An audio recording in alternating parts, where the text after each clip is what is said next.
Baik, ceritanya begini Mas Ari. Saya lagi ngerjain sesuatu, nulis-nulis dan lain sebagainya. Kemudian masuklah ke kamar, saya duduk di situ. Nah, disitulah eh, ada yang berbisik sama saya Mas Ari. Ada yang berbisik, bisiknya begini. Edi, waktunya kamu sudah di dunia sudah habis. Ini hari terakhir hidupmu, begitu. Saya yakin itu bukan jin ya. Saya yakin wallahu a'lam lah. Intinya saya yakin ini bukan jin lah. Sehingga ketika saya mendengar suara seperti itu, saya itu tidak berdaya.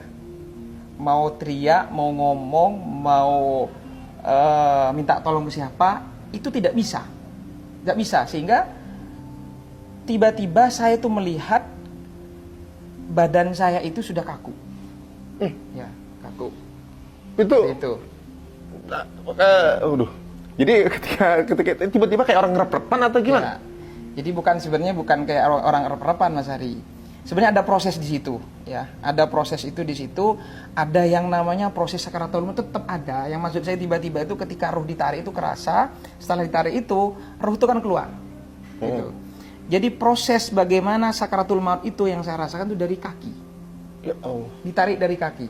Dan rasa sakitnya itu, sakaratul maut itu seperti badan kita ditebas atau diiris-iris dengan ratusan pedang.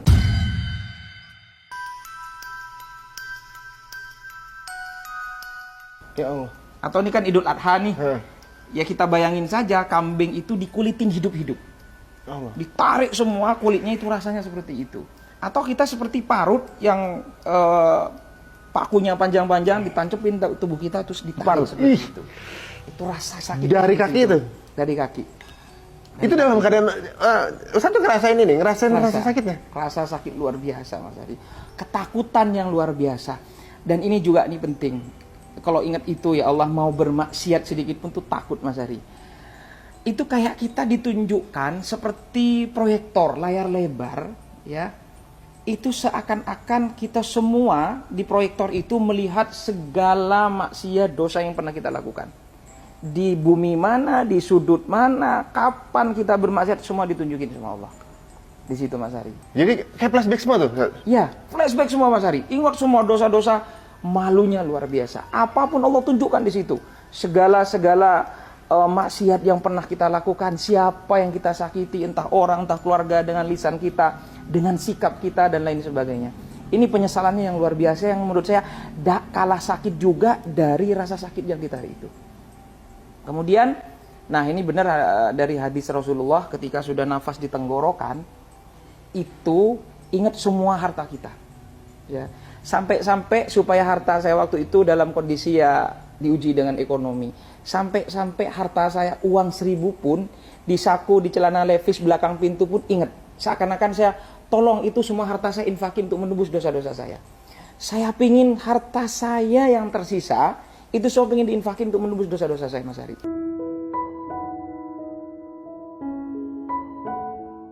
Itu ketika sudah nafas rasanya sudah di sini. Itu apa ya? Saya rasakan sendiri tuh nafas dada itu nggak berdetak. Dada itu nggak berdetak, rasa sakit itu waktu sakaratul maut itu. Dan ruh itu keluar. Ketika keluar, saya seperti tertegun melihat jasad saya itu, badan saya itu kaku. Ya gimana mayat seperti itu?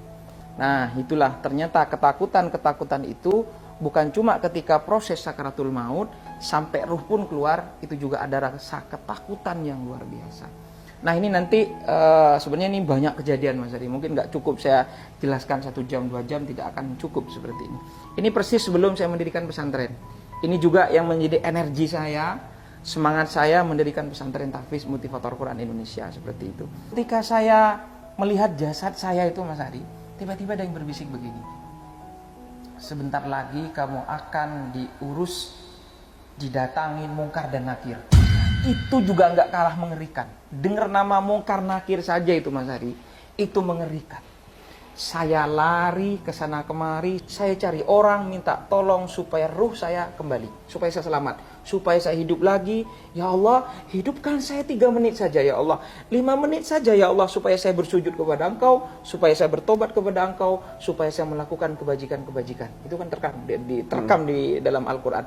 Dan memang benar di dalam Al-Quran itu, ketika manusia yang wafat meninggal, dia mengatakan, kok hidup saya seperti hanya pagi saja, siang saja, sore saja. Dan itu benar-benar saya rasakan, Mas Ari. Dan ini lagi Mas Ari, penting punya anak yang soleh-soleha.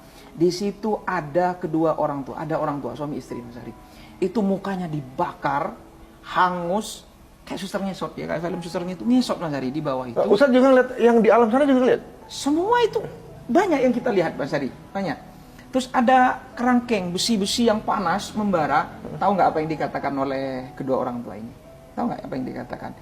Ya Allah, anak saya melupakan saya, ya Allah. Saya mengandungnya, membesarkannya, melahirkannya, mendidiknya, dan dia sekarang melupakan saya, ya Allah. Aku terlupakan, ya Allah. Aku terlupakan hari ini. Itu merintih-rintih menangis, Mas Ari. Nggak didoain gitu, Mas. Nggak didoain sama anaknya. Mungkin anaknya juga bermaksiat di dunia. Ini penting mendidik anak untuk supaya akidahnya kuat, agamanya kuat, Qur'annya kuat sebelum yang lain-lain. Ketakutan saya itu nyari masjid, Mas Ari. Yang saya cari akhirnya masjid. Nah ini penting umat muslim untuk cari masjid gitu kan ya. Cari masjid, saya masuk ke masjid, Mas Ari, adem, ada cahaya, Mas Ari. Duh, saya merinding tuh kalau ingat tuh, nangis saya, ya Allah, ya Allah, ya Rabbal. Tapi orang nggak ada yang lihat. Nggak ada yang lihat saya sama itu. Nggak ada yang lihat saya. Terus di situ ada anak-anak muda yang lagi pegang Quran, Mas Ari. Yang lagi pegang Quran. Ya. Ada yang lagi pegang Quran, kemudian wajahnya bercahaya. Tuh rasanya itu kayak tembus ke langit.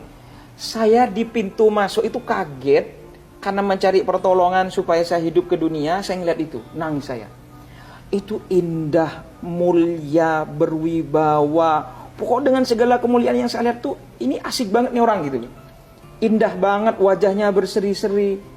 Saya bertanya dalam diri saya itu bertanya, ada jawaban. Nggak tahu siapa, pokoknya ada jawaban, ada suara begini. Itulah orang yang hafal Quran. Itulah orang-orang yang mencintai Quran. Itulah orang-orang yang memperjuangkan Quran, Mas Ari. Itu bahasanya begitu. Itu bercahaya. Dan ini bahagia banget orang ini. Wajahnya berseri-seri. Saya jalan, tapi yang diantara yang paling bercahaya itu adalah gurunya. Ada kiai, seorang kiai di tengah itu yang ngajarin Quran. Itu yang paling bercahaya, Mas Ari. Saya pergi ke mimbar, tempat imam sholat. Saya sambil nangis, saya berteriak, Mas Ari, di situ. Saya nangis, ya Allah, berkali-kali saya ngomong, ya Allah, hidupkan saya walaupun 3 menit, hidupkan saya walaupun 5 menit. Kalau sebelumnya saya pingin taubat gitu, pingin beribadah sama Allah gitu. Tapi ini beda, saya mintanya sama Allah beda.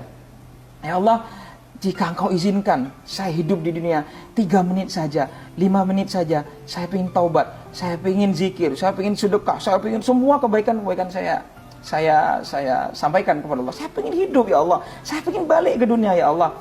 Baru saya terakhir ingat dalam diri saya, ya Allah, jika Engkau izinkan saya hidup, ya Allah, 3 menit saja, 5 menit saja, ya Allah, izinkan saya hidup di dunia ini, ya Allah. Saya akan perjuangkan Quran hingga akhir hayat saya, ya Allah. Saya akan berjuang untuk Quran. Saya akan wakafkan hidup saya untuk Quran, ya Allah. Itu doa saya sama Allah, Mas Ari.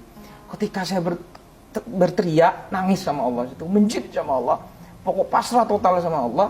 Saya sudah sampai lupa pada diri saya sendiri, sampai saya lupa siapa saya sampai lupa apa yang terjadi karena saya hanya hati saya, ya Allah, minta hidupkan saya di dunia. Saya wakafkan hidup saya untuk Quran. Saya akan perjuangkan Quran sampai detak dan jantung saya yang terakhir, saya janji saya sama Allah. Tiba-tiba ruh itu balik, Mas Ari.